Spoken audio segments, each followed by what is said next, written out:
Hey guys, welcome to the channel. As you see in the thumbnail, what if Issei raised to be murderer and harem? Before I start, please do support for more awesome content, and subscribe my channel and like this video. Go support and follow the TaskFailer for writing that awesome fanfic, and also make sure to comment on this story. Link in the description. Let's start this video. People you can rely on. People that love you unconditionally. People that will take care of you no matter what. They love you. You love them. They support you in every way possible and raise you to be a member of society. That's what they were supposed to be. But this wasn't always the case. Sometimes parents are their children, sometimes because they have no other option, sometimes just because they don't want their children. Others hurt their children in different ways. From being physically violent towards them to just never giving them the feeling of being loved. And of course, sometimes there were parents like those of Issei Hayata. His biological father he had never even seen, only heard from his mother's rants about what a horrible man he was for abandoning her. And while it was bad enough for him to be fatherless, that was just the tip of the iceberg. The true terror of his life was his mother. She hated him, despised him, for he reminded her of what had been done to her by not only Issei's but also her father. His messy chocolate brown hair perfectly mirrored that of his father, making his mother see the man in Issei every time the boy was in her sight. His brownish hazel eyes had a piercing look that brought up memories in his mother of the horrible things her father did to her. Personally, the man never laid a finger on her. But that was more from disgust than anything else. She was no person to him, only a way to make money. He made people pay to touch her, and she didn't have as much as a say in it. At the age of 19, she finally escaped his grasp and fled to Ko, and while it wouldn't have been hard for her father to get her back, he had other more efficient ways to make money and would rather not waste his money on a search for something he didn't need anymore. After some time on the streets of Ko, she met a man. A man who seemed to care for her. A man she fell in love with. A man who would betray her. This man was Issei's biological father, and at first, it seemed that he was truly in love with Issei's mother. He helped her get a job and together they bought a house in Ko. But after she got pregnant with Issei, he just straight up disappeared. His phone. Destroyed. His bank account. Never to be used again. Any information about him. Wiped away from the face of the earth. The police gave up the case before long as they weren't able to find enough information on the man to conclude where he might have disappeared to. The emotional stress this put on her was enough to make her buy medicine for herself, but as she took it almost daily, the taste slowly grew on her, and soon a need for the pills had developed in her. She became addicted and the medicine turned into a drug. At that time Issei was still a baby and his mother had nothing but love for him. But as he grew older his facial features slowly but surely started resembling her, and his father more and more. Until the day she could see both of them in his face. All the anger, all the sorrow, all the pain she had endured from both of them. All of that she let loose on Issei, who didn't know what was happening. He could do nothing but hide from his mother, and do his best to not aggravate her. But whatever he did he'd still get punished out of nowhere, and still had to endure her sudden fits of rage when her memories resurfaced. However, Issei never got to a point where he would give up on himself. Even though he was in a situation where most would at least consider suicide, he did not let his mind slip into such dark thoughts. He fought off the urge to let go and forced himself to move on. His determination to survive was unmatched. But keeping up said determination would become harder as a man stepped into his life. A man whose mere presence sends shivers down the young boy's spine. A man whose smile hid the many sins he had committed so perfectly that when it broke, his entire aura changed, from friendly neighbor to heartless murderer. And man that had so much blood on his hands, it was a wonder that they hadn't turned red yet. A man that developed an interest in Issei. He had expected to be ignored by the man because Issei was not the original reason why the man had come to their house. The reason he was here was to make a deal with his mother, so he'd supply her with more medicine that the pharmacy had stopped giving her. The first time he had come by, he seemed rather apathetic and uninterested, barely listening to her, and commanding her around with not a care in the world. But then his dark red eyes fell on Issei and something about him changed. Something that made him 1,000 times scarier. From a typical gangster who had no features that made him stand out much from the crowd, he turned into something much more sinister. His bored expression lightened up in joy, and standing where the simple man was now a monster that wanted something from Issei. Issei was almost paralyzed by fear. A part of him wanted to fall for this facade, wanted to accept that he was being manipulated and just live in this false reality this man was trying to build around them. But the rest of Issei looked past the mask and could feel the dark intentions behind that false smile. Maybe he would have tried fleeing from the man, but that idea was proven worthless once he found out who this man exactly was. Ko wasn't known for being a peaceful city. The police force was tiny and corrupted. Everyone in the governing body had deep connections with at least one of the dark networks of the city. And this man, who had taken a great interest in him, was one of the most powerful men this city had. He had eyes and ears all around the city, politics in his left and a gun in his right hand. He could make him disappear from the face of the earth with a single phone call. And even if Issei managed to somehow leave Ko through the forest on its border, he would just be labeled a missing child by the Ko police force, and in a matter of days, he'd be right back here in the man's hands. Informing the police about the man would backfire in every way possible, and trying to get bigger forces into play was impossible, seeing how Issei was but a mere child with no connections. There was nothing he could do but cooperate and endure. With his mother not even having a say in the matter, he was relocated into a hotel in the center of Ko that served more as the headquarters of the gang than anything else. Surprisingly enough, he was given a room on his own, which was simple but already marginally better than his prior living conditions with his mother. Though that positive aspect was quickly overshadowed by something way worse. It happened a week after his arrival. It had been the probably best week of his life. No beatings. No screaming. No struggle. There had been no one to replace the role of tormentor that his mother had played for such a long time in his life. It felt weird for no one to take over that role. He had gotten used to the constant adrenaline in his veins, always anticipating a sudden punishment for one or another reason, but now nothing happened at all. He didn't dare to exit his room, fearing the mass of people he saw when coming here. He knew none of them, and yet he knew all of them were capable of tearing him apart in mere seconds if needed, or in the worst of scenarios they'd take their sweet time. So he stayed, sitting on his bed, and letting the time pass, his mind wandering off into nothingness, waiting for something to happen, something to change. But the only event he could expect was the man that had brought him here appearing. He always took a plate of food that differed depending on the time of day. The food was obviously for Issei, and even though he didn't put the tiniest bit of trust into the man, he saw himself eat the food every time without even trying to put up a fight. Just the fact that the man would sit down opposite of the plate of food and stare him down until Issei had eaten the food that had been brought was enough for the boy to hurry. It was as if the man just didn't care how long it would take Issei to finish his plate. He would always wait for him to finish. Issei didn't know how long the man was willing to wait, but he didn't dare test him, out of fear and because Issei could not bear the man's stare for longer than necessary. During the meal, no words would be exchanged between them, and Issei would start to question how the man was able to spend so much time watching him even though he probably had tons of things way more urgent to do. Apparently, that was not the case, as the man would never show any signs of getting stressed or growing impatient with Issei. It perplexed Issei, but there was no purpose in questioning it, so Issei quickly grew to accept it as a fact. This pattern repeated itself over the entire week, 3 times a day, and Issei had already gotten used to the man coming into his room unannounced. Then the circle was broken on the 7th day. "Issei, I need you to do something."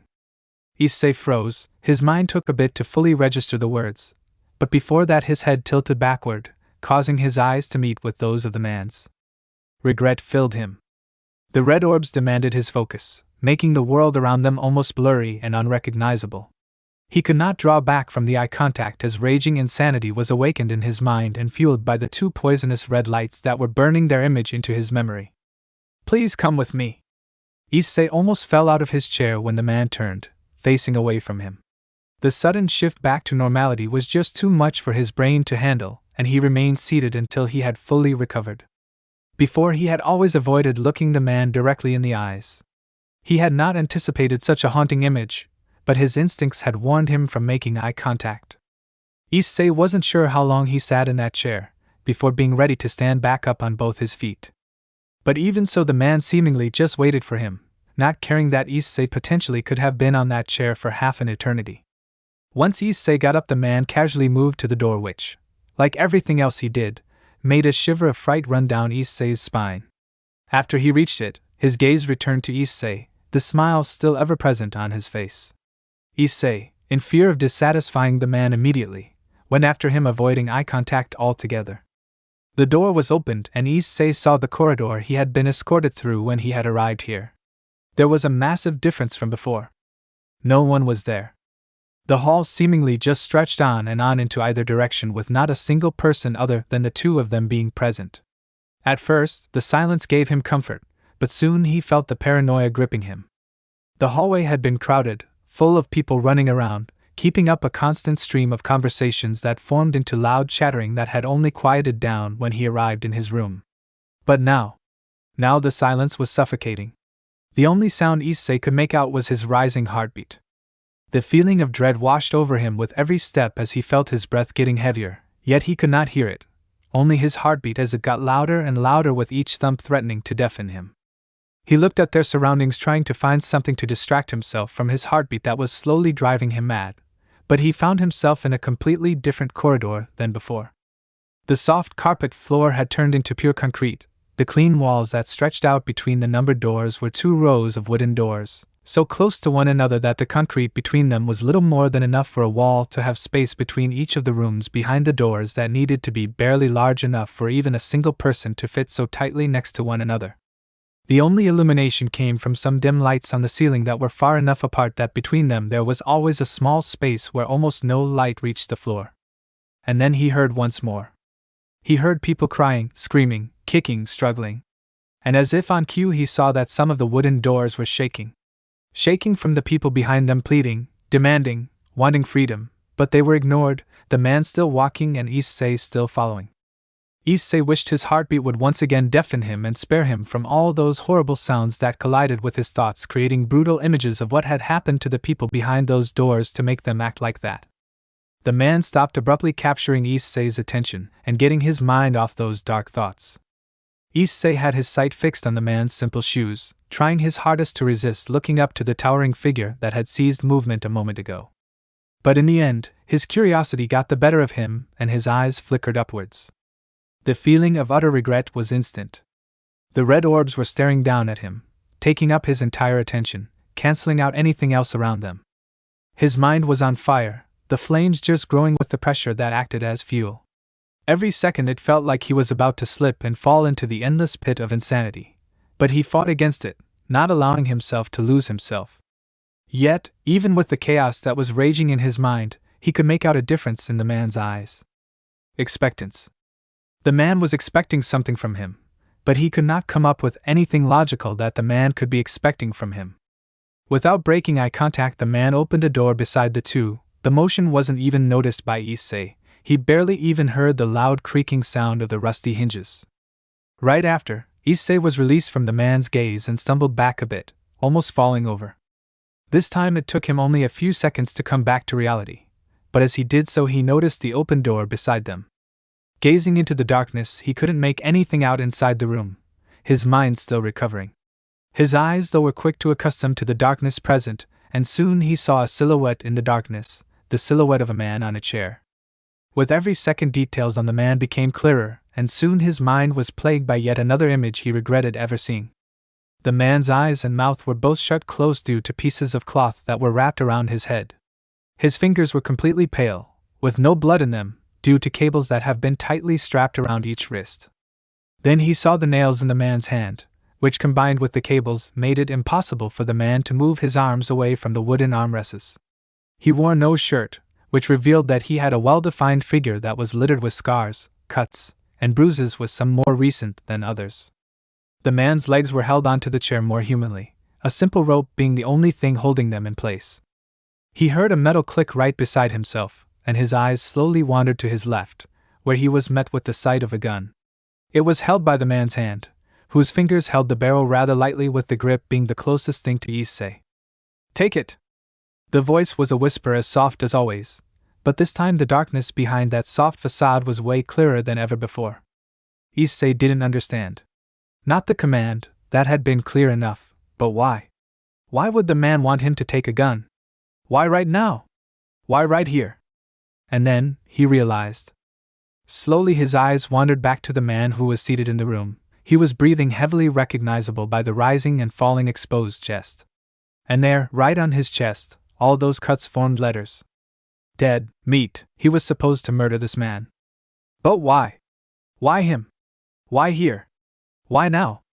Why was the man giving him a gun? Why was he supposed to pull the trigger? Why was he the one to kill the man? Issei didn't understand. He couldn't understand.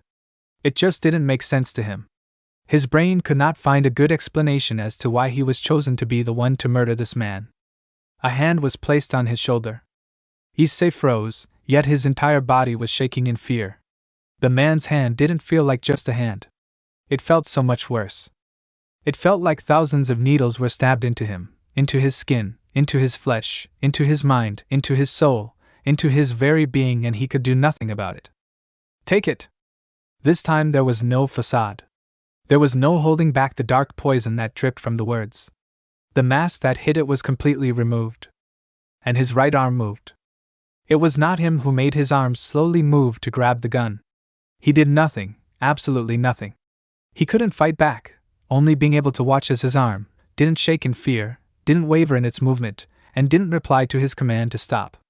It just kept on moving until the fingers reached the gun and slowly coiled around the grip. The man released the barrel of the gun, leaving it completely in Issei's grasp.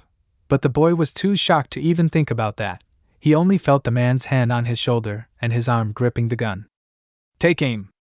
The words had come out as a whisper, almost fading before they reached Issei's ear, and again, his arm was out of his control with it following the command the second it was dictated. Issei's vision got blurry from the tears that flooded his eyes. He was about to shoot somebody. Right here and now, with no control at all, just standing there, paralyzed as his arms followed commands that were not his own. He wanted to look away or close his eyes as the gun pointed at the sitting man's head. A slight breeze brushed past his left ear. He at first dismissed it, but soon realized that it was not just a mere breeze, it was breathing from the monster that was making him do all this. His head slowly turned towards the breathing, his eyes every so often snapping back to the man on the chair. Once more he established eye contact with the monster, but this time the monster's eyes were full of mad joy. The mad joy that made them shine just that little bit more. The mad joy that pushed Issei back into a spiral of insanity. He wanted to throw up, feeling the madness, but his stomach felt hollowed out, almost non-existent. He felt tiny, like an ant facing a behemoth that had spotted it. There was nothing he could do, not run nor hide. He was in the giant's sight, and that giant had plans for him. Do it! There was a loud bang, followed by silence. Absolute silence. The ambient sounds of the corridor had gone completely quiet. His head slowly turned. There. A hole. Blood. Running out the hole. The hole in the head. The head of the man. The man he had killed. The bullet had hit its target straight in the left eye, ripping the cloth that worked as a blindfold apart, and revealing the victim's right eye, which was staring at the floor without any kind of focus. His entire body had slumped, the muscles relaxed, and any kind of movement had ceased. The blood was flowing down his face, past and over his, dripping onto the wounded chest before tainting his pants. Issei could do little more than stare at the dead man. He barely noticed how his gaze shifted to his right arm, his hand with the gun in it. His index finger was still pressing down on the trigger. Blood was on his hands. Give it back! Immediately the arm moved to the side, next to Issei's head where the man's left hand was waiting for it. After Issei was disarmed, the man let go of his shoulder, and Issei's arm slumped down to his side, losing all the stiffness it had before. But Issei didn't notice, nor would he care. His mind was somewhere else. He hadn't known the dead man, hadn't known of him. He didn't know why the man was here, nor did he know what he did to get himself in this situation. And he didn't know why he was chosen to murder the man. What he knew was that he had murdered the man. It had been his hand that pulled the trigger and took the life. He was guilty. But he refused to believe that. The crime was done by his hand, but he was not the one in command. He did not commit the crime. He was not the one that decided that the man would die. He was not the murderer. He was the gun. The tool that was used to commit the murder. He was not guilty. That he did believe. That he told himself. But something was wrong. A part of him appeared. A part he didn't know existed until now. That part wanted to smile. That part wanted to take the gun back, open the next door and do it again. And then do it again, and then again, and then again, and again, and again, and again, and again, and again, and again. No! No, he didn't want that. He didn't know what had just come over him, but it scared him. It scared him that there was a side to him he could not control. A side that had emerged out of nowhere. Follow me. Before Issei was even able to fully take in what had happened, the man spoke and Issei turned towards him. The man was already walking down the corridor the way they came from, and without hesitating, Issei followed. In contrast to his arm, though, he wasn't sure if the man had once more commanded his body, or if he had just reacted by himself to the man's command. The distant sound of screaming brought Issei to realize that the corridor around them had gone completely silent. Only a dozen doors away from where he had spilled blood, there was silent crying and whimpering, barely audible from behind the wooden doors, and the further the two walked from the man's corpse, the louder the screaming and struggling became, resuming its previous volume once they reached a point from where none of the prisoners had heard the gunshot. Like before, Issei's heartbeat started overlapping over all other sounds, and he soon couldn't see his surroundings. It was like everything went out of focus before it suddenly crashed back down into clarity. Just this time, instead of the barely lit corridor full of prisoners, he was back in the hotel's hallway. If it weren't for Issei's current state of mind, he would probably have questioned how something like that was even possible. But as of now, Issei was indifferent to the unnatural phenomena. He was too preoccupied with trying to suppress his darker desires. His dark side. It was like looking into a mirror and seeing yourself in the reflection, just with a dark smile and eyes full of murderous intent. It was still you, but at the same time, it wasn't at all you. Or was it? Yes, it was his reflection that showed all the murderous intent, but what he saw in the mirror was not what he felt. He didn't have a joyful smile spread across his face. He didn't have that mad spark of murder in his eyes. Yet it was a part of him. A part that didn't fit into the rest of his being, but that somehow had made its existence very clear and its desires even more so. But he wouldn't let himself fall into that gaping darkness. He moved forward, away from it. But he could not run from himself, thus it followed, ready to swallow him whole if he were to fall. Avoiding the fall into darkness at first wasn't even a challenge, to begin with. It was something Issei did unconsciously, and he doubted he would fall into it even if he tried. Something special about the darkness was that normally it wasn't as big as it first seemed. It was tiny, a small island in the middle of the ocean. He barely felt its effects at all, even when trying to focus on it. But all of that changed once the man was close. He felt it flare up and grow gigantic, making him question if he could even compare to it. His thoughts would be invaded by dark, sinister desires that demanded him to do horrible things. And it grew. Because that man on the chair was not the only one destined to die through Issei's hand. After all, there were hundreds if not thousands of people behind all of those wooden doors. And every time the trigger was pulled, every time a head exploded from the impact of a bullet, every time Issei would kill, it grew. His control slipped more and more, and soon he felt himself aiming at the victims before he was told to do so. After a few dozen more murders, he felt a twisted excitement build up inside of him when seeing who he was going to murder next. After what were probably hundreds, he had a hard time stopping his hand from pulling the trigger before the command was given. The hallway full of rattling doors turned quieter with every time he visited, fewer and fewer people being there for him to murder. With every day, his fight for control with the darkness grew harder. But he didn't give up. No matter how much the odds would go against him, he would continue fighting. Even with no visible end to the circle. But then, they went down the hallway, the only sound coming from their steps on the cold concrete. Issei's right hand was twitching in excitement, wanting to finally murder again after a week of not even a single kill. It had been years since the first time Issei held that cursed gun in his hands, yet he still remembered it vividly. Since then he had grown taller and surprisingly a slight bit more muscular, even though he didn't perform any kind of exercise when he was alone in his room. The most notable change were black veins that had started forming under his skin on his shoulder, and had traveled down his entire right arm and up to his face, almost reaching his right eye. It was a detail easily missed at the first glance, only really sticking out once one noticed them. His eyes were darting from door to door, the right one being filled with an almost primal hunger while the left one just followed the notion, almost lifeless. By now the darkness could take control of his right arm and right eye, and with the man around, Issei couldn't even stop it from doing so. It was frustrating, but no matter what he tried, it wouldn't stop getting stronger, and in the face of his despair, it just seemed to gain strength. So he stopped displaying those negative emotions in an attempt to stop it from growing.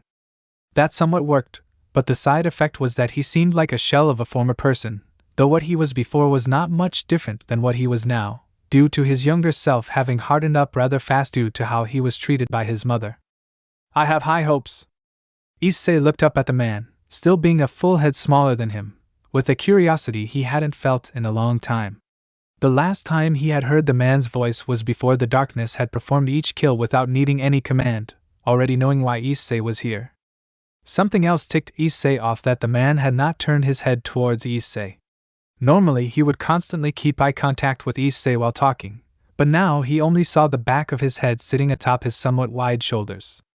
But Issei didn't have much time to question the man's unusual behavior, as something else caught his attention, something that shook his world image. Every time they were in this hallway, it would go into the distance with no end, seemingly stretching into infinity. But there, a few meters in front of them, the hallway ended with one last door. The last door from which one could hear somebody struggle. Metal chains rattling. An uneven breathing pattern. Muffled screams of terror. This was it. The last person he had to murder. The last time he had to spill blood. The last time he would be here. All of those thoughts should have made Issei cry in happiness, but he didn't. His sense of happiness was lost with the abandonment of his emotions. His humanity was nothing more than a distant voice in the back of his head. Then the door opened. And he saw someone he thought would be forever out of his life. His mother. Her arms and feet held up by chains on the ceiling and floor, holding her against a wall full of dull spikes that had by now caused a big puddle of dried-up blood under her feet. Cuts and bruises were all over her body, leaving her a beaten mess. Only her face was untouched, with a piece of cloth stopping her from screaming, but with her eyes uncovered. Their eyes met, and he could see a spark of hope in hers that quickly faded once she saw the utter hatred in one of his eyes and the murderous intent in his other one. Issei didn't notice his right arm bulging as the black veins seemingly exploded inside of it, coloring it black and making it bulge and grow slightly in size, turning the fingers into sharp claws and building dense muscles with their only purpose being to move the clawed hands as fast as possible. A massive wing abruptly tore through his shirt, hitting the wall of the small room, making it crack under the powerful appendage. It looked like something you'd expect to see on a dinosaur capable of flight, yet the latex-like texture of the darkness made it look more like rubber than anything organic. His face also wasn't spared from the sudden transformation, as his right side turned completely dark with no real features left other than his mouth, an eye that turned into a white empty orb. The mouth split into a smile and revealed its much larger size and sharp teeth seemingly capable of ripping flesh into mere shreds. But the most disturbing part was that the other half of his face also had a big dark smile spread across it. It wasn't that Issei had let go and allowed the darkness to take over, it was just that for the first time both their desires aligned. His hate had manifested through the darkness, and had formed him into this weird abomination that was standing in the room between the man and his mother. But he couldn't care less. All he could think of was killing his former torturer, and so on. He moved. For one moment his mother saw the monster that once resembled her son stand in the doorframe of her small prison, and the next her entire body was smashed against the spike wall, crushing her bones. Before she could even fully react to the pain, claws ripped through her head, tearing the skull apart as if it was nothing more than paper, and not a moment later it was followed by another swipe and another, and another, and another. She wasn't alive for long, but the few moments before her death were absolute hell. She suffered immensely, but death took her fast, the claw swipes from Issei's right hand having done enough lethal damage for her to pass away moments after the first strike had hit. Issei observed the wall full of splattered blood, with his mother's mutilated corpse still hanging there. He was not satisfied. It had been barely enough to do anything against the mountain of hate that had been building up inside of him for all those years. He needed more. He turned. His eyes crossed with those of the man, who calmly watched him as if he hadn't just ripped his mother into shreds like a wild animal. Like always, the eyes demanded his attention, but this time his rage pushed their hypnotic power away and he leaped at the man with no hesitation. His intentions were clear. Stop. Issei barely picked up on the whispered word but found himself completely frozen, unable to move at all. His claws were mere centimeters from the man's face, and he was more than willing to just rip him apart just then and there. But he couldn't. Not a single one of his muscles responded to his command, even his eyes were frozen in place, not able to look anywhere but the man's peaceful face. "You can't hurt me." The statement just doubled Issei's rage. He had found himself with power, with might, and before he could punish his tormentor he was turned into a puppet with no will. "Now kneel." Issei felt his knees bend and get into position. But he wouldn't let them. His arms moved to touch the ground and rest on one of his knees. But he wouldn't let them. His upper body bends down to complete the kneeling position. But he wouldn't let them. There was a spark. The room was hit with something akin to a shockwave. There was no wind, nor any kind of energy that pushed the dust along the floor. A fire lit up in the darkness. It was more like reality itself was bent away from Issei. The fire spread, making him a potent point of focus, consuming everything in its path. A spot that stood out from its surroundings. Nothing would stop it. Something that could not be overlooked. Nothing could stop it. Issei got back into a standing position. His right eyes had both changed into a glowing goldish tone that radiated power as it seemingly burned behind his iris. He looked at the man with an unrivaled determination. A determination to rip him to shreds and eradicate his very being from the face of this planet. The man, in heavy contrast, was barely fazed by Issei's newly acquired power that let him stand up for himself. He gave off a feeling of disapproval instead of the expected fear or even anger at seeing Issei do something so unnatural. "I expected you to be more obedient. That seems to leave only one option for you." Issei could barely react to the man's right hand deforming into a giant fleshy tentacle and launching directly at him. He moved his right arm to block, but before that a majority of his upper body had been destroyed by the tentacle, leaving a headless body with no chest. The man let Issei's corpse fall to the ground, still staring at it disapprovingly, his tentacle arm reforming back into a human form. Another failure. A few years wasted. He got closer to Issei and kneeled to him, reaching out to the younger man's still attached right arm. But before his fingers could make contact with it, he felt an energy flare up from Issei, causing him to instinctively jump backward. This turned out to be the right call as Issei's body lit up in white flames a second later. At first, the fire behaved like any other flame would, flailing around wildly with no foreseeable pattern. But that changed quickly, as the flames seemingly compressed into themselves, getting smaller, yet denser, forming a layer of liquid-like fire that wrapped around the entirety of Issei's body. It expanded further, filling in the places where Issei's head and chest had been before the man had ripped him apart. Within moments those places seemingly reformed from the flames, bringing Issei back to a state before his transformation, only his right arm remaining consumed by the darkness. The flames then disappeared as abruptly as they had appeared, fading away as if they hadn't been there in the first place. Only those around the black arm remained, resuming a more realistic behavior instead of tightly sticking to the skin. Seeing this, the man's expression grew frustrated.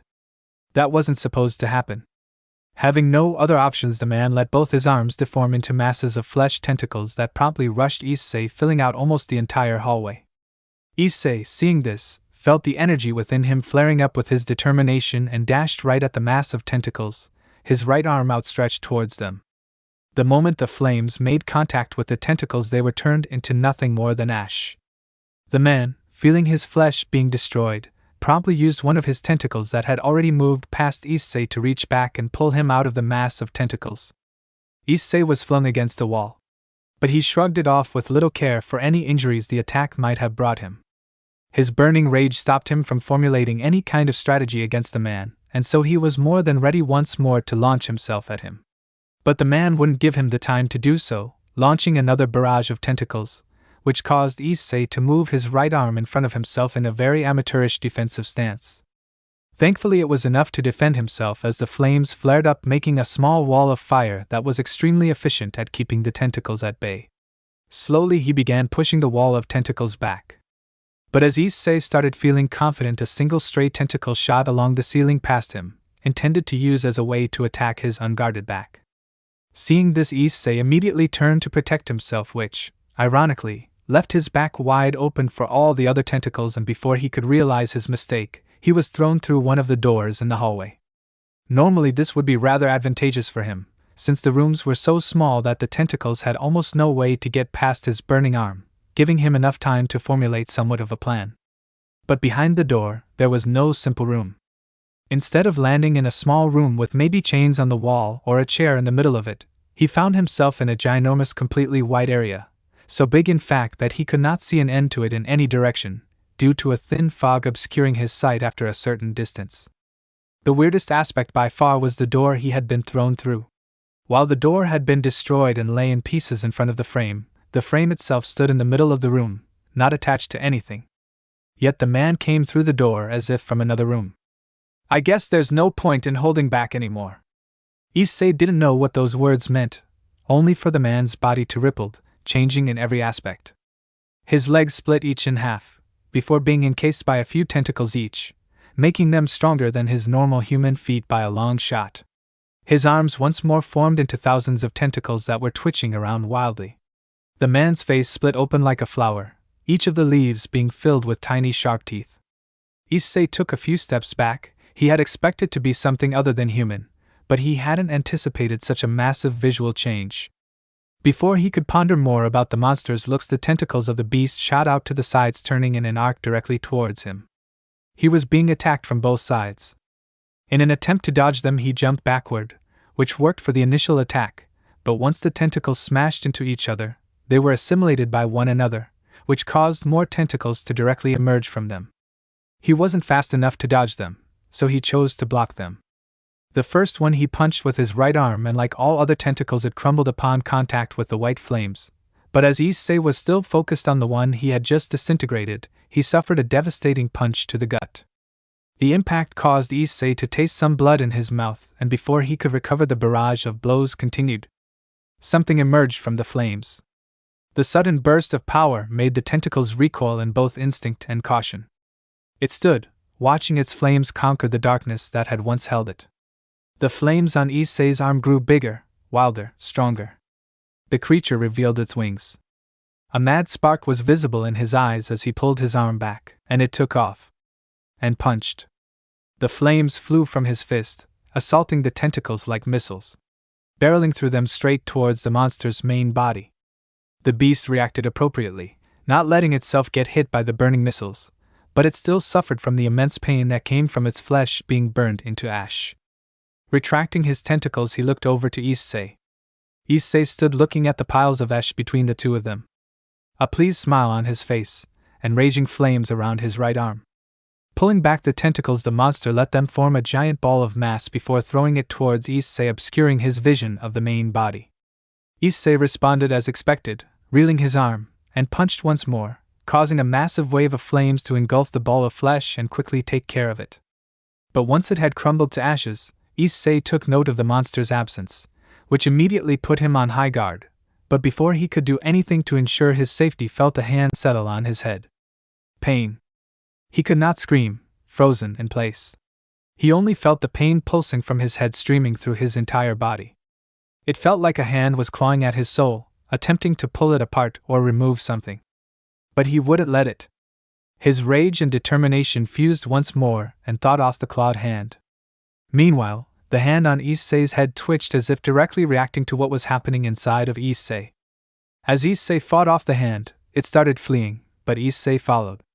He wanted it dead, he wanted it to suffer, it to regret what it has done, it to pay for its sins. An inhuman scream came from behind him, and he felt his body fall back under his command.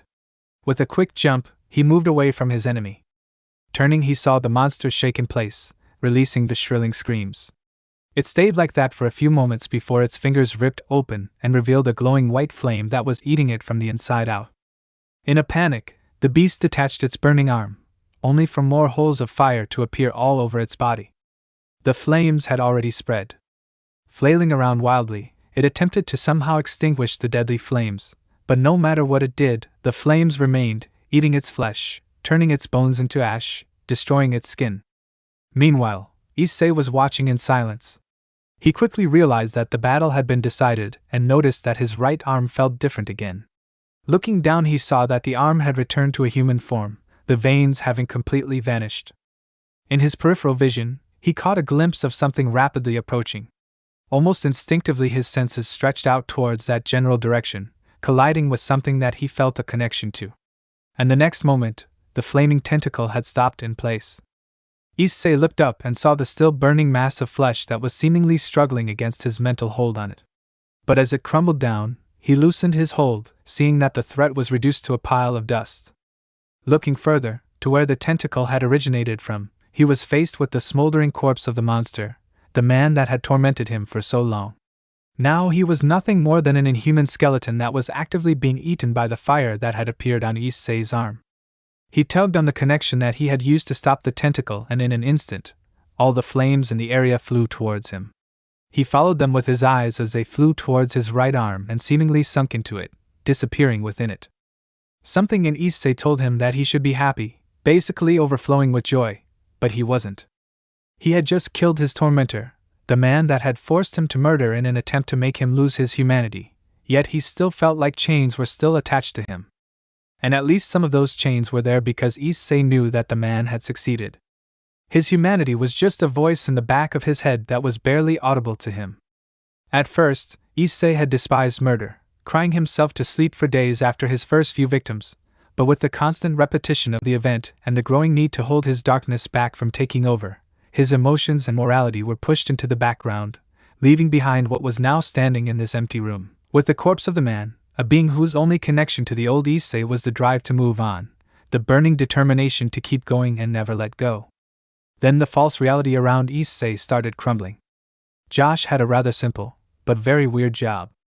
Every day from 6 a.m. to 3 p.m. he would sit in a small office watching the camera feed of a room in the hotel and wait. Wait for what? For someone to appear in it. How that was even possible, he did not know. The room had no windows, and the entrance door had been removed and closed off by a wall at least a year before he had joined the organization. He had never questioned it, well, not aloud at least. It was impossible for him to not think about it while sitting in a room whose only purpose was centered around the walled-off room. Just why? Why would someone make a room completely inaccessible, and then make someone watch its insides, that never moved a single inch? The only thing that had changed over the last few months was how thick the layers of dust now were. After all, there was no way to clean the room. Josh shook his head. All of that was meaningless to him. He just got paid and protected, and for that, he did this every day without complaining. His job didn't even include writing a report of what changed in the room, which cemented that the people that put him here knew that the room was inaccessible by any means. The only way for him to inform them of any change was a big red button on the same desk the monitor was on.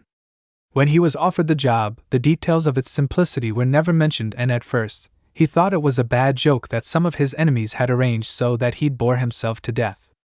Then he got paid. The sheer fact that he got so much money for something so simple shocked him, but he soon concluded that it was not for him to look this gift horse in the mouth. He'd probably fall into a deep rabbit hole that he would not be able to crawl out of, and he'd rather be a small insignificant part of whatever this was than being hunted by people who could pay stupid money to a guy for sitting in a room and looking at a screen. He didn't even care that it was a boring job that he had to attend 63 hours a week. The 49 other hours he had of free time combined with 57 hours of sleep made up for all of it. Of course, he could squeeze more time for himself by sleeping on the job instead of taking a good 8-hour rest every night. But he was way too scared that he'd piss off the people who had hired him on the off chance of someone appearing in the room and him not being awake to respond to it. It was the same reason why he complied with their demand of not taking anything into the room to distract himself with. Maybe that's why he was picked for the job. Honestly, he didn't know. But in the end, it didn't matter to him either. He had his comfortable life, and they had their guy surveilling an empty room. And even though it was his job, the very reason he had been hired, he almost flew off his chair when someone appeared out of nowhere, just in the middle of the room. To be fair, it looked like literally, reality had cracked in the middle of the room, before a young man around the age of 16 appeared in the middle of the room, falling a few centimeters, making a wave of dust that had not been moved for years. Josh barely even took notice of the fact that his hand had slammed down on the red button.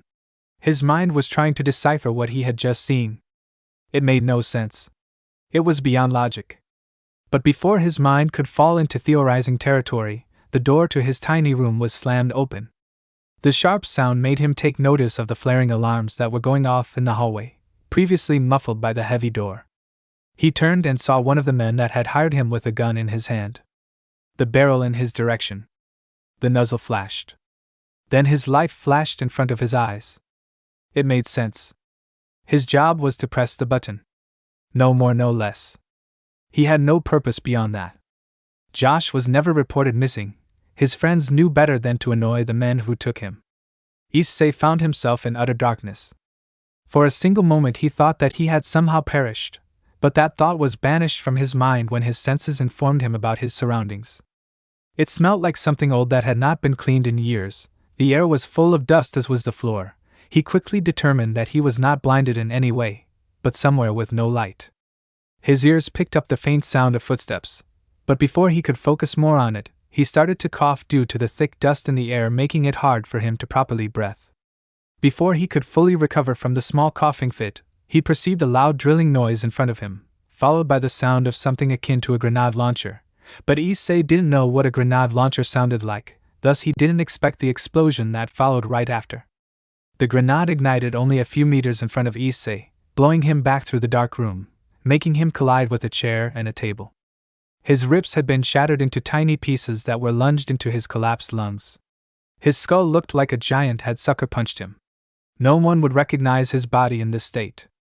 The dust that had been collected over the years on the floor and all over the room was catapulted in the air, making a smokescreen. But Issei did not die. No, he wouldn't allow himself to pass away that easily. The corpse rose into a sitting position. A spark of fire formed on his face, and the room exploded in a wave of fire. The thick air full of dust particles caused an explosion that was this time big enough to be noticed from outside the building. Most windows on the top floors were destroyed and the top of the skyscraper came down, taking the entire hotel with it, destroying a few other buildings that stood close. Issei was buried under some concrete, not much due to him being very far up the building and not on the bottom floors. He used the flames that he had lit up to destroy the rumble that had crushed him and let his body fully regenerate. After a few moments of waiting, he was fully healed and climbed out of the rubble. Looking around, he was already figuring out how to get away. There was no good in him staying here. He attracted attention, and he'd rather stay low for the time being with his limited knowledge of the world and the fact that he had basically declared war against a giant organization by not only killing their leader, but also bringing down their center of operation. He quickly realized that his getaway wouldn't be easy due to him not only being in the middle of Ko but also, for his clothes did not share his invulnerability to fire. But what if they were? He mentally commanded some of the flames around him. They immediately turned white after falling under his command and began wrapping around himself. With some concentration they reformed, and like with his flesh when it regenerated through the flames, clothes appeared right where the fire pulled itself back to reveal them. His clothes were identical to those he had worn all the time during his time trapped with the man. A black jacket with no particular details, a white shirt, black jeans, and black shoes. It was nothing big, special, or unique, but that was the intent behind the clothes. Simple and unnoticeable. His senses tingled when someone rushed through the flames behind him, and he commanded them to wrap around said figure without hurting them, not yet at least. Turning, he was met with a surprise. A young girl was held there looking at him with utter hatred, seemingly ready to rip him in half. He walked closer to take a closer look at her, and she used that as an opportunity to try and burn him with a breath of fire. Of course, she failed, as the flames did not affect him at all. For Issei, though, it was more than enough of a reason to kill her, seeing that she was trying to murder him. He swung a fist right into her face, which gave an audible crack as her nose shattered under his fist and knocked her unconscious. A normal person would immediately realize that the blow would not have killed even such a young girl, but Issei had come to know only 3 general states people could be in: alive, asleep, dead. And he doubted that someone would fall asleep after a punch to the face, so he commanded the flames to let go of her. Walking away from the fire, he thought about all the people he had just killed. He could barely hear his humanity crying out and cursing him for doing such a thing, but at the same time, another part of him was really happy that he had. Though in general he just didn't care. He hadn't cared when he executed hundreds of people day after day for a few years. Why would he now? With those thoughts, he walked next to the survivors towards a hospital that had been far enough for it to survive the destruction of the building, but also close enough for the people to see and run to for help. Issei simply walked on the opposite side of the road from the hospital and slipped into the giant crowd of people that had formed around an area where the building had caused no damage. As he walked further, the sound of firemen echoed through the streets and multiple fire engines drove past him. After around half an hour of walking, he was already at the outskirts of Kuo. From there it didn't take him long to get to the forest. He had no plans of staying in Kuo. And with that in mind, Issei Hayate vanished into the forest. Issei wandered the woods aimlessly. It wasn't easy. Issei entered a random part of the forest and fought his way through the green.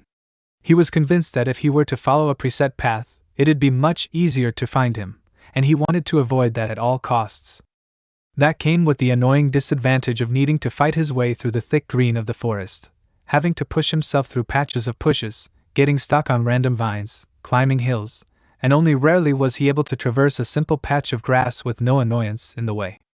But he determined that it was worth it. As of right now, his only goal was to get away from Kuo, as far away as his legs could carry him.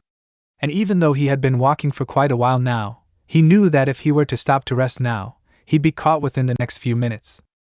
At least that was what his paranoia told him. His paranoia of being caught and brought back into such a place, but worse. Now that he knew how to escape such a place, they'd probably up the security to an insane degree. And then they'd be free to do anything they want with him. In truth, he had already brought a far enough distance between Kuo and himself. No searching party would go as far out as he had gone within the next 24 hours, and they'd call it off before they'd even reach Issei's location. Not only that, but his captors had minimal priority on getting him back as of right now. Their main base of operation had just been destroyed, and so they had to re-establish a new one before they could do anything else. Dispatching a searching party would be a waste of men and go against their current interests. Issei, of course, didn't know that. In his eyes, he just made himself their biggest enemy, and they'd now pour everything into getting him back, or at least making him pay for what he had done. He could see armies of enemies swarming down on his location, all of them more capable than he was. He stood no chance of that, he was sure.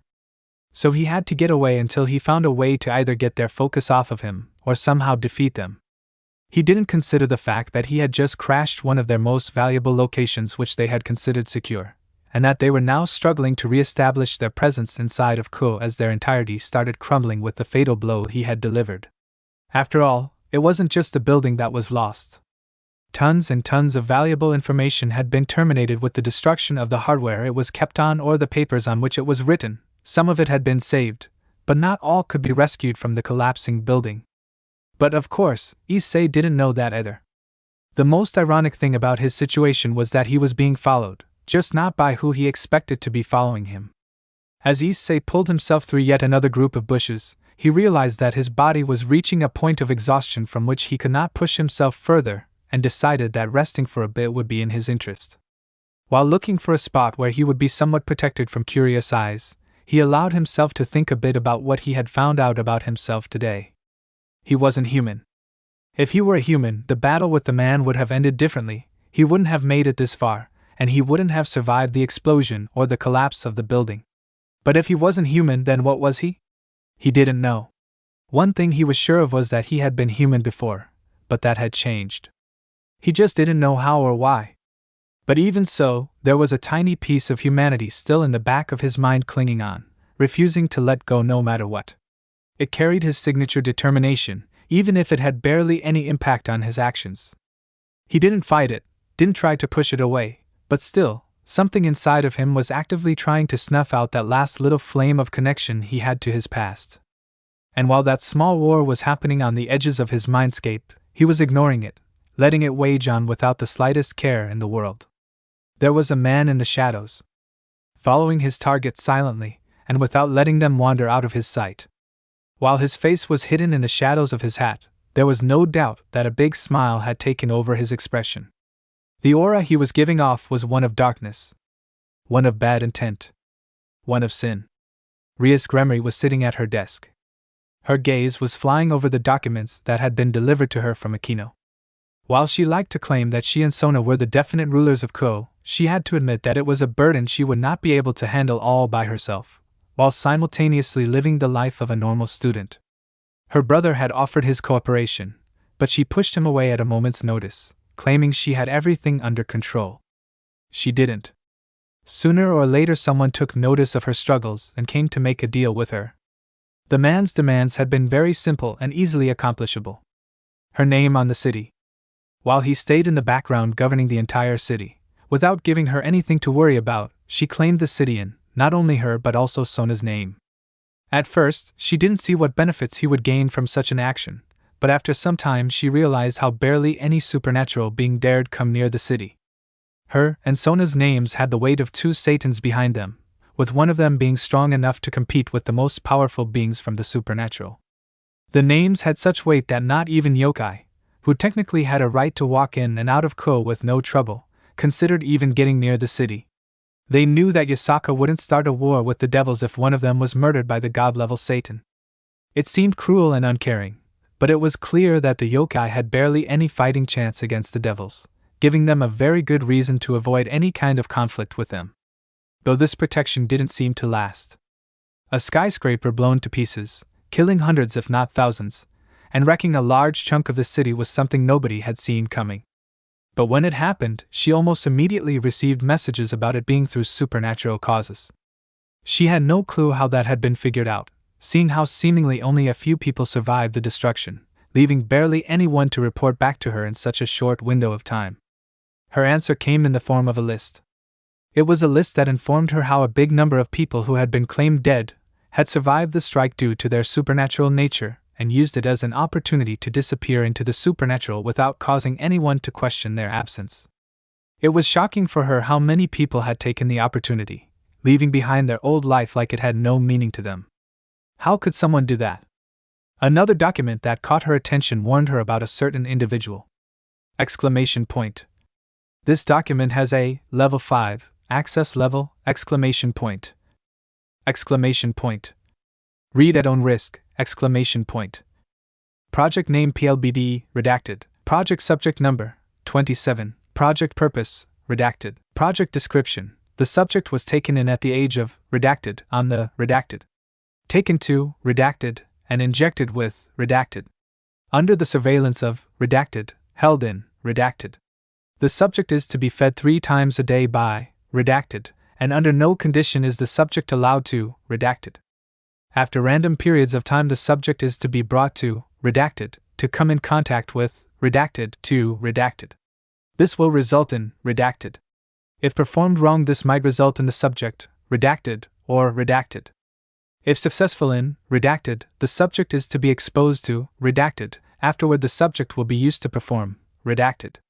If the last step is performed successfully, it must be repeated until the subject, redacted. Subject 27 before Project PLBD, redacted, Udu. Brown hair. Hazel eyes. Redacted, no known supernatural connection. Subject 27 expected results after Project PLBD, redacted, resembling a human with, redacted, absolute, redacted.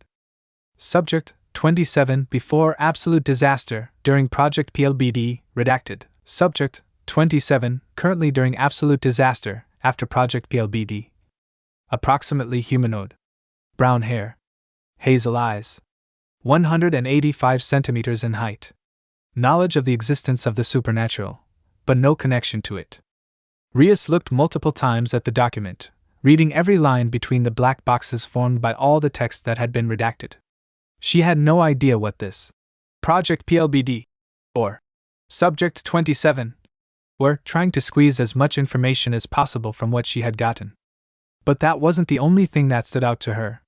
Something that immediately took her interest was the 4 letters emerging from an unfinished redaction.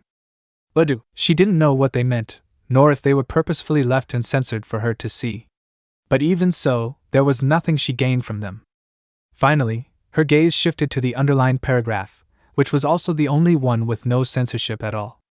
It was a very vague description of this Subject 27, and didn't give her any lead to finding out more about this individual other than a confirmation that it probably wasn't human, supported by the paragraph about the expected results for this Project PLBD, where Subject 27 is described to resemble a human, which implies that it wasn't human to begin with.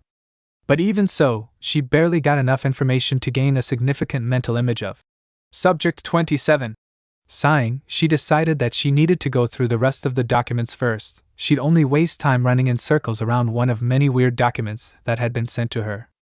Issei felt the sweat pouring down his face. Climbing a rock wall was no easy task, not even with his unnatural strength and stamina. His stomach was empty, and it had been some time since he'd last taken a sip of water. The sun shining through the leaves was giving him a slight headache, and the harsh rocks were making it hard for him to get a good grip on the wall. Though he was fairly confident that after this wall he'd be far enough away from Ko to consider himself safe. It was the last challenge on this road of his. The last obstacle to halt his progress. The last thing to try and stop him. The top was near, only a meter or two away from him, and his never-ending determination flared up inside of him, giving him a small boost of energy. Pushing himself, his fingers finally took hold of the edge and he, "May I help you?" Issei's head shot up, he felt the adrenaline start pumping again. There, right on the edge of the cliff was a man, dressed in a very fancy, yet simplistic suit whose face was hidden under the shadow of a fedora. His entire attire was colorless, and even his skin was a pale grayish color. Both his hands were folded behind his back as he was standing relaxed yet in a rather stiff pose. Then the man's aura hit him. It was dark, not the same kind of darkness the man had brought upon him. It didn't suffocate him and try to drown him in itself, but still, he felt how thick and concentrated it was, and he had no doubt that this gray man could easily do what the man had done to him if he so much as wished for it. Issei didn't trust him. The second he made that decision, he let go of the edge, seeing as that was the fastest way to make a significant distance between himself and the gray man. But before he even started falling, the man's position changed in an instant, suddenly holding his left wrist in one hand as he was leaning down to the point where his head almost touched the ground, while his legs stayed perfectly upright. Now. You haven't even heard what I have to say, yet you already try escaping me." Issei barely took note of what the man said. He was shocked by the gray man's speed and trying to figure out how to get away from him. As he was searching for a way out of the colorless man's grip, a part of his mind suddenly acted up and took over his right arm in an all too familiar manner. Before he could even try to fight the sudden loss of control, white flames appeared on his fingertips, and not a second later his hand launched forward and into the gray man's arm. To Issei's shock, it barely bothered him.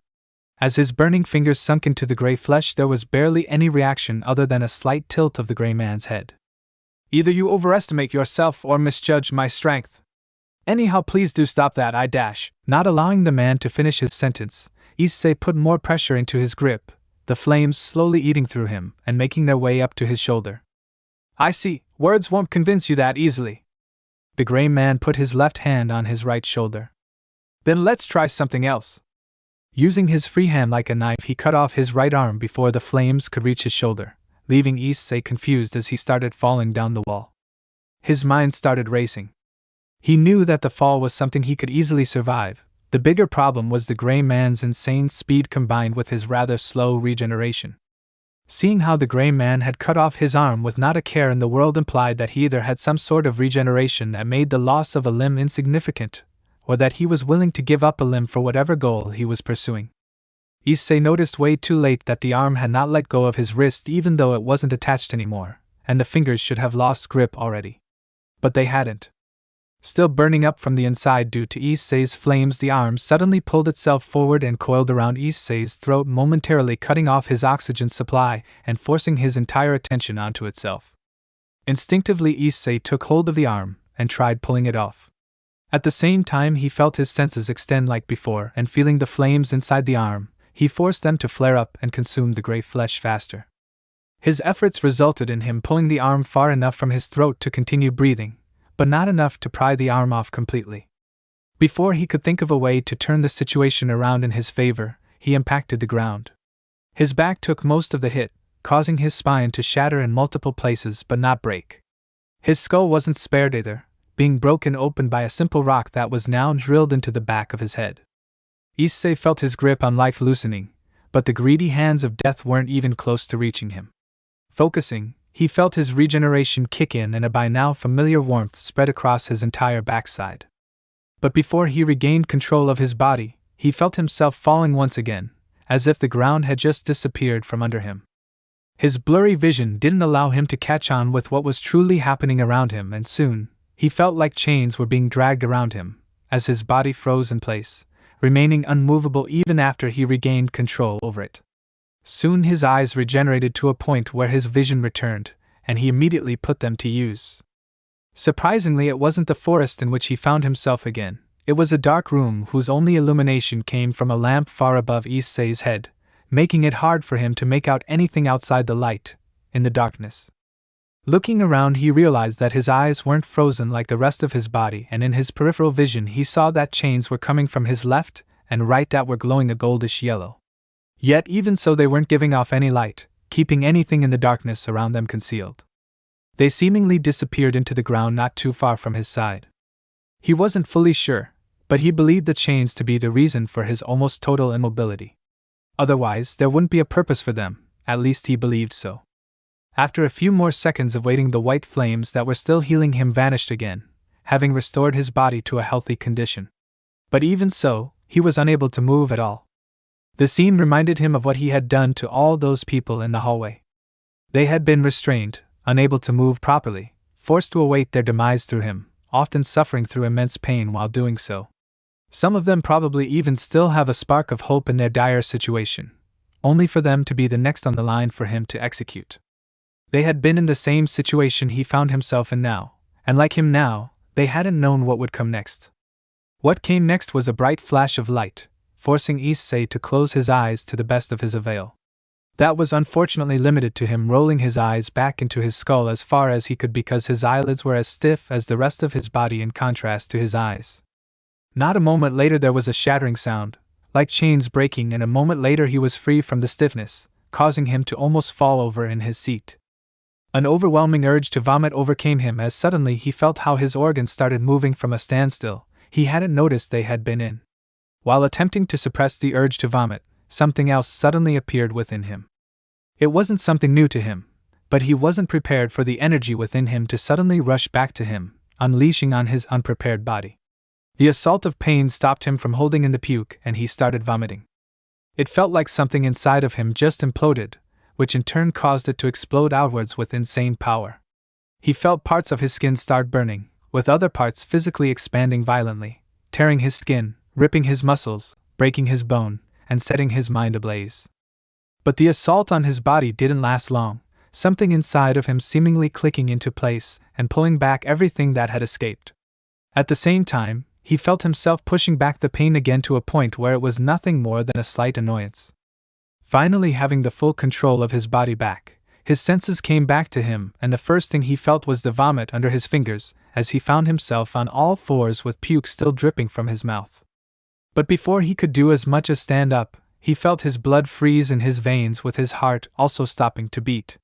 Before he could react to his new state of being powerless, he was pulled up on his feet and sat back down onto the chair he had been sitting on before.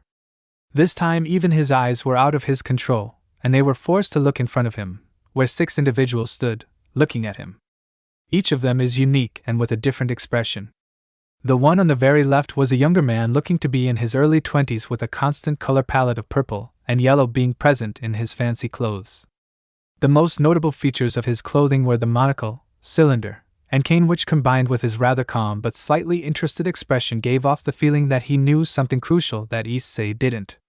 Going with his look were his heterochromatic eyes, one yellow, the other purple, and his hair that was a chaos of both colors. Next to him was a younger woman, and Issei couldn't help but notice that something about her felt off. Her hair was a dark blue that Issei could barely differentiate from black. She didn't seem to have anything that unique about herself that stood out as much as with the others, yet he felt a bit uneasy looking at her, even though she looked way more frightened and irritated by him, looking away when their eyes met. In the middle stood 2 people, one of them being the man he had seen atop the cliff, and in front of him another tall pale man. Like Issei had suspected, the gray man seemed to have some sort of regeneration, his arm having grown fully back without a trace of it ever having been detached. The pale man, whose red eyes gave off a soft yet threatening glow, was dressed in black armor with red detailing on it. His pose was relaxed, but at the same time gave off the vibe that he was ready to strike at any given moment if needed. Next to them was a suit of armor. It was simple, with a red cape and shield gauntlets that seemed to never have been used, judging by how there wasn't a single scratch on them. It stood perfectly still, seemingly waiting for something to happen. Last was a humanoid robot that was pretty slim yet seemed to have been built decades ago judging by the gears that were visible through its main body frame. Its most unique feature was the goldish yellow glow coming from its eyes and fingertips, yet like the chains that had held him before, it didn't seem to illuminate anything beyond where it originated from. He also took in the room's details. The walls were made out of a rough dark maroon stone that seemed to be of natural origin. The floor was made out of dark material, giving off a slight reflection. The ceiling was made out of the same material, with the only real difference being the lamps that hung from it illuminating the room. Issei's focus came back to the group and he concluded that he didn't see a way to beat them. The first two individuals seemed to be of rather normal human nature, but he didn't dare underestimate whatever they could be capable of. The armor seemed to be some sort of defender, and Issei didn't doubt that even if he were to go for the weakest members first, it would put itself between him and whoever said weakest was. Perhaps his flames were powerful enough to burn right through it, but he doubted that to be the case. There was also the fact that at least two of them were able to constrict him without him being capable of fighting back at all. Maybe he could dodge the Pale One's blood control by evaporating his own blood with his flames, which would leave him with a weak, dried body that he couldn't do much with. If he were able to somehow replace his blood with something the Pale Man couldn't affect, he'd perhaps have a fighting chance against him. That was if the man didn't have other tricks up his sleeve, which was likely to be the case. And even if the man had no other capabilities but the blood control, and even if Issei was somehow able to get past it, there still was that robot that seemed to be the one who had frozen him in time not too long ago. Not only had he been unable to do anything about it, but right after being released from it he had suffered greatly, and was unable to even do as much as take in his surroundings, leaving him completely open to being attacked. Topping all of that off was the gray man who had already successfully beat him and was able to somehow regrow entire limbs in less than a minute, with also no concern for sacrificing them to reach his goals, and on top of that the ability to control them while they weren't connected to his main body. "Now that we have you here restrained, would you be so kind and listen to me?" Issei felt his heart as it started pumping again and for a second, relaxed, thinking of how to answer, as he felt himself regain full control of his body. In the end, there wasn't much to think about, as he saw his chances to win against them to be abysmally low. It left out no real other option but to comply and see where it would lead him. Having decided, he gave a small nod, his eyes fixated on the man, but occasionally scanning the rest of the group. "Well, as you might have guessed by this small display, I am the leader of this small group of unique individuals, and as of right now I am searching for people to join us. I was close to that city you came from when you blew up that building dash." As the man spoke, Issei noticed that the girl next to him was the only member giving off a real reaction to the information that had just been given to her. Her expression was one of confusion and a bit of shock, yet Issei didn't miss that she was intrigued. "And seeing how you were on the run, I realized that you were truly like we all, running from something." Now that got a reaction from the entire group. The fancy purple and yellow dressed man couldn't stop his eyebrow from twitching. The girl bit her lower lip, seemingly sinking into deep memories as she zoned out. The pale man frowned, slumping into himself a bit, and looked to the side as if he was trying to distract himself from the words. The suit of armor twitched slightly, which would have been completely missed by Issei if it weren't for its cape wiggling slightly from the small but sudden movement. The machine he would have almost called emotionless, wouldn't it have been for him being able to see how a lot of small gears started turning behind its main body frame. "So," Issei once more looked at the gray man. He tried establishing eye contact, but the man's eyes were like before, hidden behind the seemingly unbreakable shadow of his fedora. "While our first interaction wasn't the best, I'm sure you are at least interested in seeing if you'd fit in." That got Issei thinking. He hadn't considered joining the group. Would it be a good idea to travel in such a group?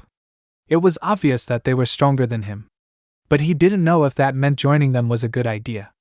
On one hand, he'd be surrounded by people that could protect him with ease, but on the other, he might grow useless with his ability only rarely coming into play when needed. What also made the decision a few times harder was the fact that he didn't know if they truly were as strong as they seemed at the moment. Sure, it was true that they held him down for now, but it could be that those abilities that limited him ran on a strict time limit, explaining why they chose to use blood control to restrain him the second time instead of using those chains once more. But even if they were very strong in comparison to him, how did they fare against the rest of the world? Was this group the only ones with unnatural abilities, and was that why they were being collected, with only a few others that were like that working against them?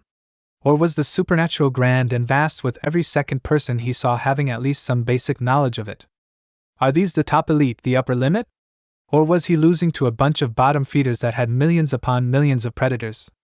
He didn't know. And that frustrated him. Were he at least somewhat knowledgeable about this world, it would have been way easier to make a choice. But he wasn't. Of course, it isn't an easy decision, for a handful of reasons, but we won't leave you completely in the dark for you to make a decision without really knowing anything about us.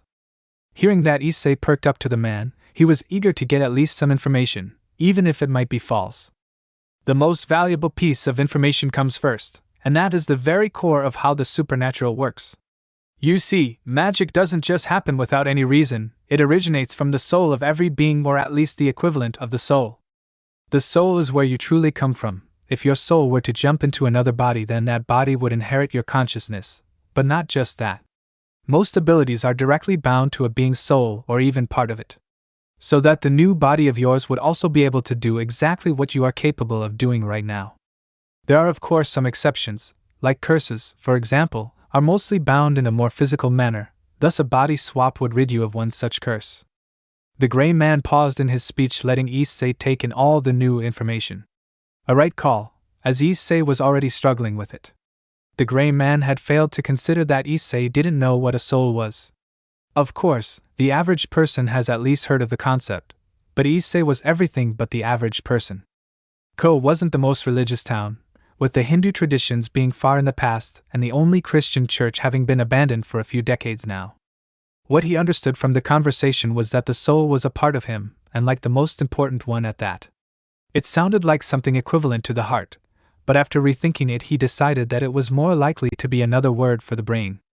After all, the brain is the part of his body with which he thinks, at least that much he had figured out from his mother's mad ramblings. Now that he thought about it, it also sounded logical. Every time he had regenerated from major damage, the head was the first part of his body he fully felt again.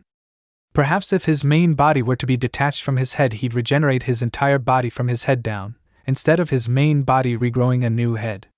Maybe he could try that later, whenever he was in the right situation to experiment on himself like that. Perhaps you already knew that, but hey, you can never be sure enough. Now, moving on to a more detailed description of who we are. That got Issei's mind back from his thoughts. Information about these people was probably the most important thing he could obtain as of right now. Knowing nothing about his captor was something he had grown to greatly dislike. We'll start with me, sin, the manifestation of a concept called the 7 deadly sins. People think of me as someone who automatically inherits all of the 7 sins, due to being a manifestation of them, but it doesn't work quite like that. I won't go into too much detail, but basically, I know what sins linger in your soul. The explanation frustrated Issei a bit. He had hoped for something more specific in terms of powers, or just general skill. Instead, he got something along the lines of an origin story, which was almost useless to him. This handsome fella behind me goes by Alucard, kinda ironic, seeing how he has the blood of the all-too-famous Dracula flowing through his veins. But he isn't a vampire. Well, at least not what you'd really call a vampire. It's more like a hyper-vampire. The now-named Alucard seemed kind of annoyed by the handsome comment, but kept his reactions at a minimum for the rest of Sin's introduction. Issei, on the other hand, was just confused. He had not the slightest idea of what a vampire was.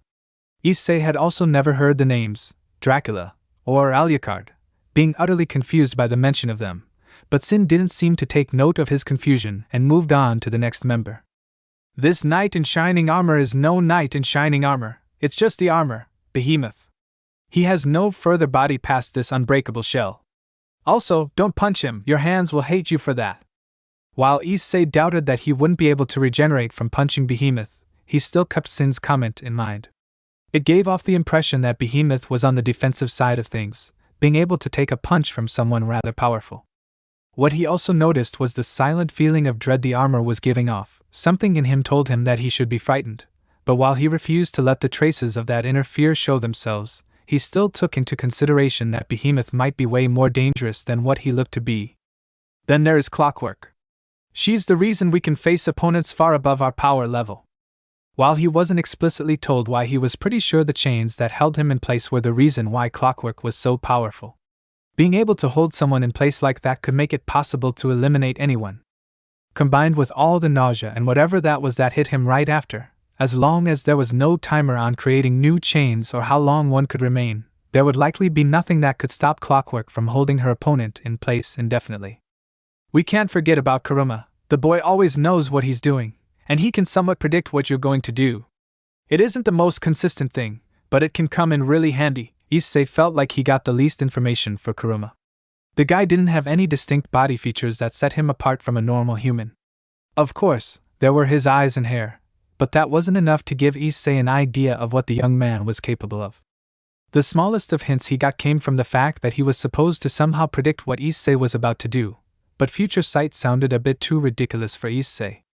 Everything else could be explained in some twisted way through this concept of soul, where all the energy of one seems to be stored, but how was that supposed to make you see the future?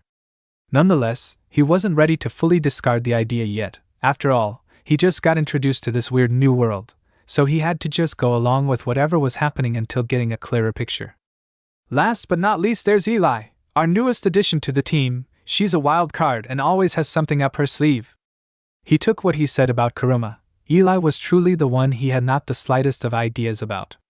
She looked no different from a normal human, and the only thing that confirmed her unnatural capabilities for him was an uneasy feeling in his stomach when looking at her. Then he noticed something rather off-putting. She wasn't looking at him, like he had thought at first, but at something that was seemingly beside him. It wasn't far away from him, but still, he noticed that her eyes weren't truly focused on him.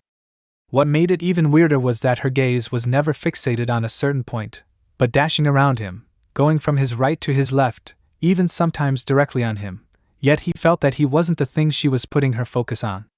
That, combined with how there was an ever-growing frown present on her face, just didn't sit right with him. But then it happened. Their eyes met, and he felt like in the gaze of a predator. Yet there was no fear, there was not a moment where he was scared. She was a predator, and he acknowledged that. He just wasn't her prey. The moment was a very short one, as she immediately turned away, taking away the weird feeling the second their eye contact was gone. Issei wasn't sure what to make of it. Now would you return the pleasure and introduce yourself to us? Issei's attention shot back to Sin, and he noticed that the man was way closer, probably even standing in the puke from earlier, but when he gave the floor a quick scan there was no sign of him having thrown up. His eyes shot up to establish eye contact between himself and Sin, but once more he failed, due to Sin having them concealed behind the blanket of darkness. Issei didn't know what to do. He didn't know how to speak. It had been years since the last time he had spoken, since his mother had always been annoyed by his voice, so he had stopped talking altogether. With the man, it had never been required for him to bring out even a single word. He didn't know how. It had been years, maybe even a decade, since he had last formed a word with his vocal cords, not even screams. So he remained silent, sitting in his chair, staring into the darkness that concealed Sin's face. In his silence he didn't take notice of the small shaking that made the group shift into a more defensive formation, still completely focused on Sin's face, who was the only one who hadn't moved a muscle. It took him a bit longer, but once he picked up the shaking, he immediately prepared himself. A sound came with it, and both grew but also became more distinct. After a while, it was clear that both the sound and shaking originated from the wall left of Issei. He didn't know what to expect. Still, his body was instinctively preparing itself for a battle. But quickly he realized that fighting wasn't something he had to concern himself with.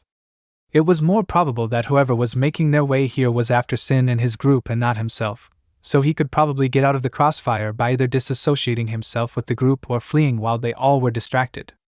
Before he could decide on what exactly to do, the wall was broken through and a roar made the air shake. The shockwave wouldn't have toppled Issei, but the chair he was sitting on didn't have the same stability, immediately falling to the side, taking Issei with it. Issei, unprepared for the sudden fall, landed clumsily on his back, dust that had been blown into the air by the explosive shockwave landing in his eyes. Still lying on the ground, he rubbed his eyes trying to remove the dust from them. Thankfully it wasn't much, and he was quickly able to open them again, just to catch the image of a giant lizard head appearing from a dust cloud. Its jaws, wide open, with Sin in between, ready to crush the manifestation with its powerful maw. And Sin just stood there, looking at Issei, as if he didn't even realize that he was about to be eaten by a massive monster. But fate wouldn't have it like that. For a single moment, Issei saw something red dash to Sin, and the next moment the jaws were stopped in their path. Behemoth. He stood behind Sin. Not even holding the jaws, just standing there, not allowing the shark teeth to scratch him as much. Only when the beast tried to pull back did Behemoth move, grabbing it directly by the teeth, stopping it from getting away. This time he didn't pull it off as easily, having to pull against the monster if he didn't want to be pulled away by it. But Sin didn't make it long for him. He held his hand high, which at first confused Issei, but when the colorless man pulled down his hand and a giant spear of utter darkness slammed into the beast behind him, Issei knew that it was his doing. Another roar escaped from the massive lizard, and like before, dust was thrown into the air. Issei, still on the ground, this time covered his face with his arms. While protecting his eyes, there was the sound of heavy objects impacting the ground around him, and immediately Issei got on his feet to get away from whatever kind of barrage was coming down on him. Opening his eyes, he saw massive spikes of stone raining down on him. He could not dodge. So he did the next best thing. Concentrating, he held his hand in front of his face, the palm facing the giant rocks. He reached within himself, trying to pull out the flames that had always been there in his moments of need. It was like trying to find a key in a giant, empty, lightless room. He was feeling around in the darkness, finding nothing to pull from. But then, a small flicker in the corner of his mental vision. He turned to look, and a massive spike impaled his hand and went straight through his head. Issei's body was pulled down onto the ground and his head was completely obliterated by the sharp stone. For a second his body just lay there, lifeless. But like before, the white flames formed on his neck and grew towards his head. On its way there it hit the rock, melting it instantly and making it fall over to the side so that the head had enough place to regenerate. Issei stood up and shook his new head. This battle was one out of his league. He couldn't even stop a single projectile from the losing side. Maybe he'd have felt thankful for having survived, but by now that was to be expected for Issei, not something to be thankful of. Before he could get on his feet, a loud slicing sound rippled through the air. Still, on the ground, he saw the rocks that had landed all around him crumble into dust and rubble. He quickly got to his feet, to avoid once more getting dust into his eyes. Finally finding himself outside of any conflict, he realized that the massive spikes that had landed all around and on him had been destroyed by something powerful while he had been on the ground. With them being reduced to nothing more than piles of small rocks and dust, he had a good view of the battlefield. It was one-sided. The massive lizard hadn't been the only beast that appeared in the doorless room. A golem made out of various stones was also facing off against Sin's group. It was not alone, as piles of rocks fell from it before forming into their own humanoid shape, attacking whichever opponent was currently closest to them. While that did sound like a big threat, the group clearly had the upper hand, having forced the golem into a corner. Alucard was slowly turning the hard body into dust, his eyes glowing brightly as he was moving at incredible speeds. Meanwhile, Elizabeth and Karama were taking care of the small army of tiny golems. Elizabeth was fighting with a sword that was electrically charged, sending off lightning in all directions every time she swung it. Her fighting style was very direct, going from target to target, always hitting those first that were closest to harming her. Karuma was a lot more chaotic. He had a gun in each hand and was spinning around in circles, shooting bullets seemingly at random, yet every shot connected, most of the time taking down more than just one golem.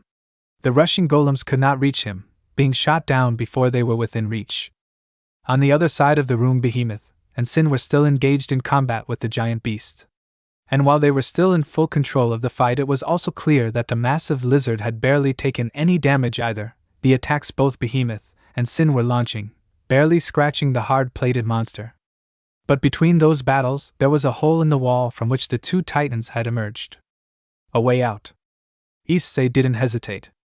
Once realizing that it might be his way out, he made a sprint for it. To his annoyance, it wasn't as simple as just running to the exit and getting out, as one of the small golems noticed and came for him. He saw the stone monster reel back with its arm, but with barely any fighting experience, he couldn't think of a good counter, and just held his arms in front of his head in an amateurish defensive position. It didn't help him when the rock fist slammed into his stomach. He was launched back a few meters, on the way blood splattering all over the floor as it flew out of his mouth.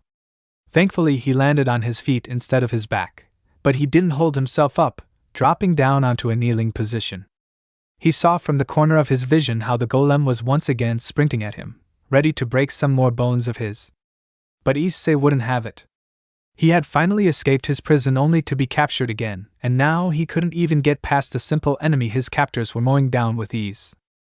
No, Issei was gonna get out of here. A shadow traveled the forest.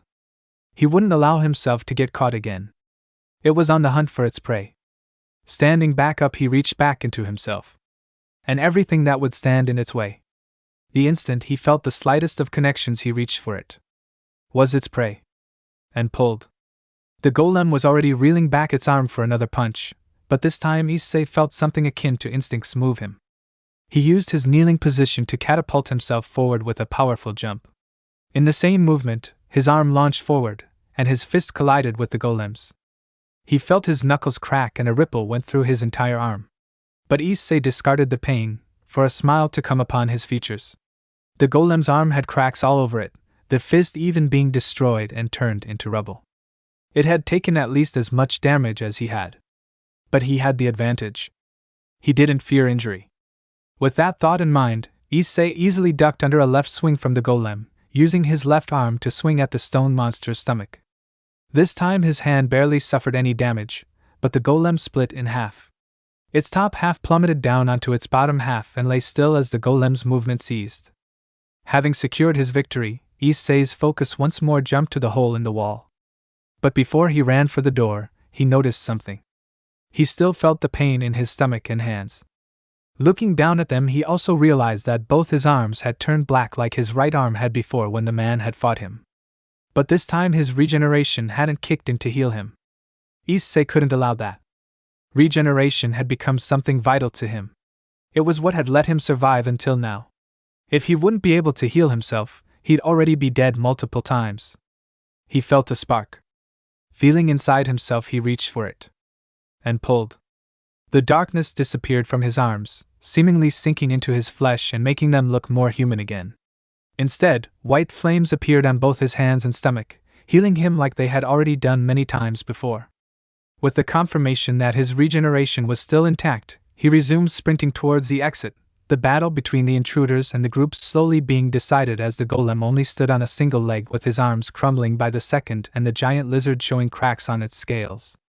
But Issei did not bother to check up on the exact states of battle, more focused on getting away from it. Finally reaching the hole in the wall, Issei climbed through it into a long, slightly upwards angled tunnel. Without thinking much, he started running up the rocky pathway. There were rocks all over the place, and every once in a while, he had to pull himself up and scale the wall like a climber would. Thankfully, the creatures that had created the tunnel were titans in comparison to him, so he never had to fear it getting too claustrophobic for his liking. Still, even with the ample space, it was a hard climb. But what made it all seem more than worth it was the literal light at the end of the tunnel. It signified a way out, and from there he could escape the situation in a way less linear fashion, making it significantly harder for anyone to follow him. Something that ticked Issei off was a reddish hue the light seemingly had. It came off as mysterious, and Issei really disliked mysteries. The concept of not knowing something and having to go through convoluted trials to find out about that something was one he'd rather avoid. It would be so much easier if the information would just be laid out for him, and he'd just have to make a simple choice from there. But by now he had realized that nothing that wasn't set up in some kind of way worked like that. There were always mysteries that could hold keys to insanely important information, yet that information remained hidden until found out. There was no simple perfect answer for everything, and Issei truly hated that. Of course, his wish was childish and with no chance to become reality, but nonetheless he despised the complexity of the world he lived in. Taking a deep breath, he embraced his newfound freedom as he finally crawled out the hole, but what expected him there ruined his plans immediately. It looked to be an endless wasteland that stretched on and on into the horizon and further beyond. The sky was filled with gray clouds that, like everything around him, had a red hue to them. In front of him, there was nothing, just a very pale reddish empty flat area that consisted of nothing more than stone and went far beyond his vision. Turning around, he was faced with something more promising, a forest. Of course, it couldn't be a normal forest, that'd be too easy. It was a forest made out of charcoal black trees that had nothing but blood-red leaves on them. It seemed like what a kid would depict as the evil version of a normal forest. But Issei wasn't really bothered by that, as it was what gave him the highest likelihood to escape from his captors, the massive, deserted area in his back not being comparable. Within seconds of entering, he noted how dense the forest was, forcing him to move in slaloms to dodge some of the trees that just stood around. He was thankful that the forest didn't have vegetation growing on the ground. It would have made traversing it one hell of a nightmare. After a bit of wandering, he noticed how the trees generally changed formations, giving him a clearer path to walk on through. At first, that seemed like a blessing, but within the first few steps, he realized that if he were to stay on the path, it'd be way easier for anyone to track him down. So he went off the path. As he started randomly walking back into the forest, off the path, he noticed a single tree that stood out to him due to an X being carved into its bark. He decided that not caring for it was way easier for now and kept moving through the forest. Once more the forest became densely packed, making it impossible to look where exactly you were because the trees were blocking any view you may have had. Issei didn't care for the most part, but that changed once another path slowly appeared in front of him, just like before. Confused that he found another such path in such a short time, he started doubting that the forest was as simple as he had believed at first. Going back to where he had left the path the first time he looked and, to his dismay, found the tree with the X on it. This was a clear indication that the forest had some kind of space wrapping abilities, which meant he had to follow the path or find some way out of the spatial loop. Breaking a spatial loop sounded like hard work and required that he had somewhat of an idea of how those things worked. And even though he walked through a spatial distortion for a big part of his life, he never even tried figuring out how it worked, just accepting that it did work. With no real other options, he walked down the path the forest had made for him. The path wasn't simply a straight line, it was a twisting and turning path that he could barely see more than 10 meters before another corner hid the rest of the path from his view. What he was thankful for was that the altitude of the path never seemed to change, never forcing him to climb a hill, or something along those lines. But soon he noticed that the path didn't remain completely the same. The trees became taller and a bit thicker, with the red leaves growing darker and after a while stopping any semblance of light that came from the sky from reaching the ground. Surprisingly, even with the light cut off, it didn't turn completely dark. Well, it actually did. Issei at this point just didn't realize that he had night vision. A bit deeper in the forest, the trees had already reached extreme heights in contrast to what they were when he entered the forest. From being barely triple his height to dwarfing him even if he were 10 times his current size. Slowly Issei was growing tired of the forest, hoping that it would finally conclude itself in some kind of manner. As if the forest had read his mind, the path ended after one last corner, and Issei found himself in a massive clearing that was surprisingly still lightless through a massive ceiling of leaves. But none of that caught Issei's attention as much as what was in the middle of the clearing. An obelisk. A 2-meter-tall floating black obelisk with blood-red runes all over it, floating in the middle of the clearing, motionless yet radiating some kind of energy above a smaller dark rock in the ground made out of the same material, also filled with blood-red runes. But that wasn't all. Something about the decorated monument pulled Issei towards it, but what Issei didn't realize immediately was that his interest in the structure wasn't just uncommonly high, but that he was physically pulled towards it. Once he took note, he stopped his own body. He had enough experience with it moving outside of his command, and he didn't desire to re-experience such things. Still, the obelisk made him curious, and he couldn't shake off the feeling that he had to do something with it. He wasn't sure what, and he was kind of cautious about that decision, yet even though it wasn't his own, the decision to act had already cemented in him, and so he did. His palms slowly moved towards the obelisk, pausing right before it, hovering above the blood-red runes that had started glowing under his palm. In a moment of hesitation and doubt, but in a zap of determination to fulfill what he had decided upon, he dropped his hand on the stone. Pain. There was a massive spike of utter pain. He felt it in his bones, in his flesh, in his blood, ripping and tearing at him as it chipped away his sanity. As his body was in utter pain, his consciousness drifted into darkness. Death. When one thinks of it, an event comes to mind. Maybe a prediction of one's own end. Or perhaps a memory of someone else's passing. Rarely does one think of a representative. Of course, the Grim Reaper is heavily featured in modern media, and there are also many other characters in fiction or mythology made to represent the event of death. And while most of them truly are connected to death, none of them truly represent it. Death, you see, is not just an event. It is an entity. And even though death seems to be a neutral force, it has desires. Very few, but still it desires. What does death desire? To reach those it cannot touch. To take the souls of the immortals.